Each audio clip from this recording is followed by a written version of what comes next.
Hola compañeros, buenos días. Como decía ayer, vamos a continuar con esta serie de lecturas de los pasos desde el libro El Camino a la Sanidad, el libro más nuevo de los pasos y tradiciones de Neuróticos Anónimos.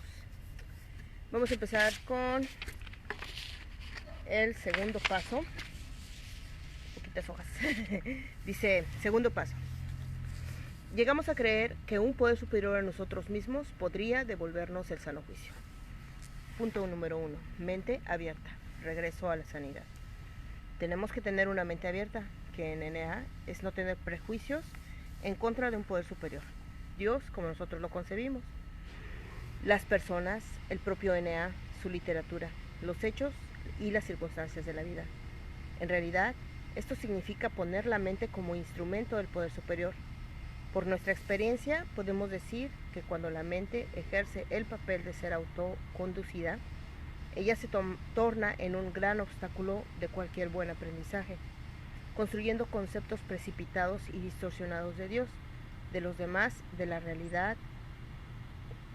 La mente cerrada, a causa del egocentrismo, es una herramienta que impide la adquisición de la capacidad de aprender a amar y demuestra la carencia espiritual. La condición de mente abierta es el primer e indispensable requisito para un nuevo aprendizaje espiritual. La primera actitud de mente abierta es creer que el programa de recuperación de NA es un camino que busca el retorno voluntario a un poder superior, Dios, empezando por la bienvenida recibida en una sala de NA. 2. Las actitudes hacia un poder superior. La primera actitud de mente abierta en relación con Dios es creer que Él no era y no es el agente de nuestra enfermedad emocional y espiritual y sus consecuencias. La enfermedad emocional y espiritual es el resultado de las vivencias en el egocentrismo, que genera defectos de carácter o patrones de sentimientos negativos. Libres de este primer prejuicio en relación a Dios, nos ubicamos en relación a Él. Es bueno recordar que la siguiente clasificación no expresa conceptos de valor sobre el enfermo emocional y espiritual, pero solo en la medida u etapas de la enfermedad en relación con el poder superior, como sigue. 2.1. Ateo. Usando la lógica resistente, decimos que podemos negar la existencia de Dios. En esta circunstancia seríamos ateos teóricos. Sin embargo, cuando vivimos bajo el dominio del egocentrismo, nos consideramos el centro de todo y de todos y nos volvemos ateos prácticos, ya que ocupamos el lugar de Dios. Esto significa un gran ejercicio de mente cerrada que nos mantiene en estado de carencia espiritual. 2.2. Agnóstico. Creemos en la existencia de Dios, pero afirmamos que no se puede comprobar, porque dudamos que Él pueda hacer algo por nosotros. Cuando la autosuficiencia está guiando nuestras vidas y solucionando todos nuestros problemas, ejercemos el papel de Dios. 2.3. Beligerante. En la condición de beligerante nos rehusamos a creer en Dios. Estamos en pleno ejercicio del egocentrismo. Aunque haya espacio en NA para nosotros, necesitaremos de la rendición que se sugiere en el primer paso para obtener la condición de practicar el segundo paso, que conduce a la mente abierta. Vale la pena destacar que al unirse a NA, estos tipos de situaciones nos impidieron nuestra permanencia en la comunidad. 3. Autosuficiencia. Generalmente sucede cuando nos juzgamos intelectualmente autosuficientes. Creemos que podemos flotar por encima de las demás personas utilizando solo el poder de la mente. Nos apegamos a la siguiente tesis. El progreso científico dice que no hay nada más allá del alcance del hombre. El intelecto es capaz de conquistar la naturaleza.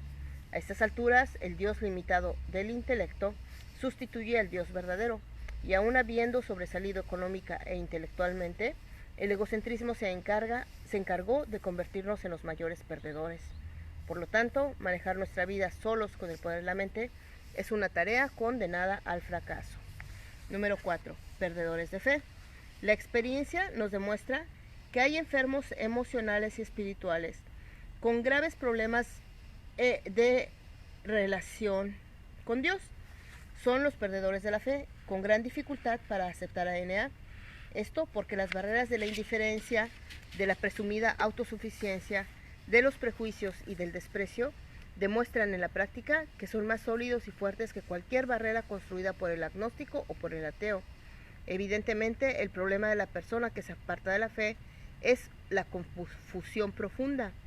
Se encuentra carente de la convicción del creyente, del agnóstico o del ateo. Cuando se encuentra en este estado, se convierte en un verdadero desorientado. 5. Por la indiferencia. En la medida que empezamos a obtener cierto éxito material, solo para la satisfacción de nuestros deseos primarios, pensamos que estamos ganando en el juego de la vida, y así nos sentimos alentados por este objetivo que aparentemente nos hacía felices. ¿Por qué entonces preocuparnos con abstracciones teológicas y deberes religiosos, con la mejora de nuestro carácter y el estado de nuestra alma en la tierra o en el más allá? El deseo de hacer dinero, la fama y el poder nos llevaría siempre hacia adelante y nos harían felices. Una vez más, el egocentrismo nos había traicionado literalmente. Los deseos distorsionados, cuya satisfacción habíamos elegido como el único propósito, nos llevaron a la ansiedad, la depresión, el miedo, la desesperación y a la separación completa de Dios. 6. Los prejuicios contra las religiones. En la condición de enfermos emocionales y espirituales, éramos un problema en cualquier lugar. Sería, por lo tanto, que en la práctica de nuestra religión sería raro, por lo tanto, que en la práctica de nuestra religión lo dejáramos de ser. Por no tener un grado relativo de humildad, ni una comprensión espiritual de la literatura religiosa y del comportamiento de sus miembros, exigíamos de ellos la perfección que no teníamos. Criticábamos los posibles defectos de las personas religiosas para sentirnos superiores y escapar de la necesidad de mirar nuestros defectos de carácter. La hipocresía que habíamos condenado con desdén en las personas religiosas era el prejuicio que nos cerraba la mente y se convertía en una desgracia en cuanto a la fe. Fue con la apertura de nuestra mente y la consecuente ruptura de los prejuicios que hemos aprendido. La práctica de la fe a través de la religión es un excelente ejercicio de aprendizaje y humildad para los que optan por ese camino. 7. Necesidades insatisfechas. Muchos profesionales de la ciencia confirman: el desafío enfermizo es característica predominante de muchos enfermos emocionales y espirituales. No es de extrañar, pues, que hemos pasado tanto tiempo desafiando a Dios. Las razones pueden ser las más extrañas y diferentes, pero básicamente se caracterizaban por las solicitudes y órdenes a Dios para satisfacción de necesidades y deseos personales. Esos eran los objetivos de nuestras oraciones. Cuando Dios no las respondió, perdimos la fe en Él y en esta manera de orar. 8. Rebelión. Cuando empezamos a practicar los pasos de NA, nos dimos cuenta del error de nuestra rebelión. En ningún momento habíamos pedido saber cuál sería la voluntad de Dios para nosotros. En cambio, vivíamos diciéndole qué y cómo debería hacerlo. Reconocimos y nos enteramos de que no podíamos creer en Dios y desafiarlo al mismo tiempo. Fe significa confianza y no desafío. En NA hemos visto los frutos de esta creencia, por la que hombres y mujeres se salvaron de la depresión y la miseria espiritual. Esto fue posible al enfrentar y superar los dolores y pruebas de la vida con serenidad, aceptando situaciones antes imposibles, sin el deseo de escapar o lamentarse. No era una simple fe, pero sí una fe que funcionaba bajo todas las condiciones. Llegamos a la conclusión de que sea cual sea el precio de la humildad y de la mente abierta, estaríamos dispuestos a pagar lo que sea por conseguir la fe auténtica. 9. Enigma, lleno de fe pero desequilibrado. Tenemos ahora otro ejemplo. Nos hemos considerado devotos y nuestras prácticas religiosas eran cuidadosas, con la certeza de que creíamos en Dios, aunque sospechando que Él no creía mucho en nosotros. Hacíamos promesas tras promesas para no desequilibrarnos y no hacer escándalos. Pero después de cada promesa no solo volvíamos a perder el control, sino que también nos mantuvimos en un estado depresivo. Tratábamos de luchar valientemente en contra de nuestra forma de vida, pidiendo incluso la ayuda de Dios, pero esta ayuda no llegaba. Entonces, ¿qué es lo que estaba mal con nosotros? Para la mayoría de las personas éramos un enigma doloroso. NA tiene la respuesta. Nos dimos cuenta de que tratábamos de mantener el control de la voluntad y de la vida. Nuestro problema tenía que ver con la pureza de la fe y no con la cantidad de la práctica religiosa, destacando siempre su extraordinaria importancia para la persona mental y emocionalmente saludable. Después de una evaluación honesta, constatamos que no entendíamos bien nuestra religión, que la convertimos en un verdadero ejercicio de emotividad Ignorábamos por completo el verdadero amor a Dios y a nuestros semejantes. 10. Espíritu del segundo paso. El segundo paso nos muestra que mientras estábamos en conflicto con Dios, nos encontrábamos en un estado de locura espiritual. La primera actitud de mente abierta para nosotros es el de considerarnos enfermos emocionales y espirituales, puesto que los prejuicios nos separan de Dios, y separados de Él vivimos en un estado de enfermedad emocional y espiritual. Para la filosofía de DNA, sanidad es tener salud mental, emocional y sobre todo espiritual. Muy pocos son los enfermos emocionales y espirituales que tienen un verdadero conocimiento de la magnitud de su enfermedad, y los que lo perciben tienen el valor de enfrentarlo honestamente. Para nosotros será un acto de honestidad y humildad los propósitos iniciales para la adquisición de una fe auténtica, la cual es un requisito indispensable para la salud espiritual. Nuestra mente tendrá que abrirse y evolucionar hasta admitir y aceptar que no fueron las otras personas que nos llevaron a la enfermedad emocional, pero sí la práctica del egoísmo, reacción orgullosa con que siempre vivimos y la manera de cómo tratamos de lidiar con ellas. Con la eliminación de este prejuicio, dejamos de culparlas a ellas y llegamos a ocuparnos de la verdadera causa de nuestra enfermedad emocional. Esta fue y sigue siendo una gran experiencia de aprendizaje. 11. Volver a la sanidad y la auténtica fe. La asistencia fiel a las reuniones, el estudio de la literatura y la práctica de los pasos y tradiciones fueron los medios para volver a la sanidad, salud espiritual. La mente abierta y la verdadera humildad nos llevarán, a través de la fe, a un poder superior a nosotros mismos. 12. La reunificación. El segundo paso es el punto de encuentro para todos. Seamos ateos, agnósticos, perdedores de la fe o llenos de fe pero desequilibrados. Con la práctica de estos pasos podremos mejorar nuestra relación con Dios, analizar y romper con los prejuicios y volver a Él para que podamos volver a la sanidad. Conclusión. El aprendizaje del segundo paso fue para nosotros un recurso extraordinario para comenzar la salida de la ignorancia espiritual. El regreso a la sanidad no viene por el poder de la mente, llega solo por la gracia de Dios.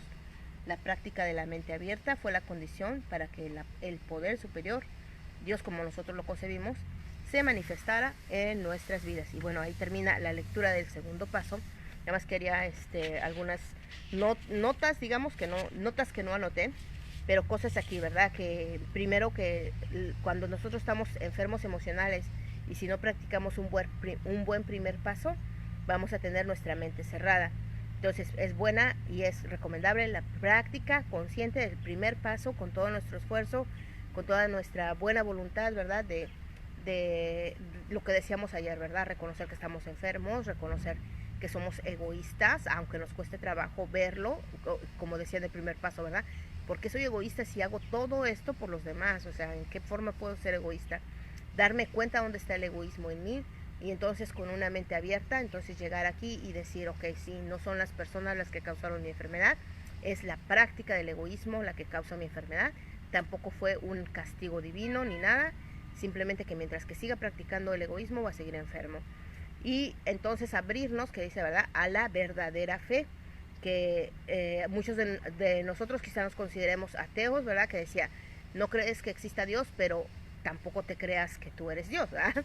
Entonces cuando nosotros creemos que tenemos todas las cualidades para resolver nuestro problema, podemos empezar a tratar de resolverlo con esa cualidad que decía aquí, ¿verdad?, que pensamos que nuestra mente autosuficiente puede resolver todos los problemas, pero la mayoría de los neuróticos no ha podido resolver todos esos problemas con su inteligentísima mente, así que, pues, ¿verdad?, ahí tiene que haber mucha derrota y mucho entendimiento, ¿no? O sea, decir, sí, o sea, es verdad, no puedo por mí mismo y con toda mi inteligencia no he podido. También las personas que nos creemos tan autosuficientes mentalmente, ¿verdad?, que pensamos que con nuestra gran inteligencia vamos a analizar las situaciones y solitos vamos a resolver toda nuestra enfermedad, pues no. Ya se ha dado casos. Y las personas que al contrario, ¿verdad?, tienen mucha fe en Dios, van mucho a la iglesia o practican mucho una religión o practican la oración y la meditación, pero mientras que sigamos diciendo, dame, concédeme, hazle así y dándole instrucciones a un poder superior, pues en realidad no estamos practicando la fe, sino todo lo contrario, ¿no? O sea, poniendo al poder superior como un esclavo o como un empleado de nuestros deseos. Entonces la fe verdadera, ¿qué quiere decir, verdad? Confianza en que Dios o que la vida, o que como lo quieras poner, porque ni siquiera tiene que ser Dios, ¿verdad? Es como tú lo concibas, la vida, el destino, el programa o el camino que vamos siguiendo, que todo va a estar bien, que vamos a resolverlo. Y esto es pues confianza, también quiere decir como todas las cosas que nosotros podemos identificar como sinónimo, ¿verdad? Como la esperanza, la buena vibra, la buena onda, el positivismo, el optimismo, pero no ese optimismo tonto, ¿verdad? Ingenuo, en el que tú nomás te vas a sentar y todo te va a llegar, como tipo así programas de creencias de que ay, voy a declarar que ahorita aparece aquí $1,000,000 y va a aparecer. Claro que no va a ser así, pero voy a saber que todo lo que está pasando es por mi bien, todo lo que pase es por mi bien, de todo voy a sacar provecho, todo es a mi beneficio, voy a seguir adelante confiando en que la vida se va a hacer cargo, ¿verdad? Hay muchas formas de identificarlo y cada uno de nosotros tenemos que irlo identificando, pero nos tenemos que recuperar esa salud espiritual, ¿verdad? Que es nuestra mente, nuestras emociones, nuestros recuerdos, la forma en la que actuamos, nuestra actitud. Recuperar eso, o a lo mejor tenerlo por primera vez, porque esta es la salud mental, ¿no? O sea, estar bien, tener pensamientos sanos, dejar de estar puro negativismo, pesimismo, falta de fe, falta de esperanza, todo lo ves negro. Entonces ese que dice aquí, ¿verdad? Que te ha alejado de tu esencia divina, a lo mejor no concibiéndolo quizás como algo religioso, sino como tu esencia, ¿verdad? Tu esencia grande, tu esencia de persona, de ser humano completo que deberíamos de tener todos los seres humanos. Entonces, aprender esta fe, ¿verdad? Diferente, ¿verdad? De que Dios y la vida no va a hacer lo que tú quieres. Esta es la fe en sí.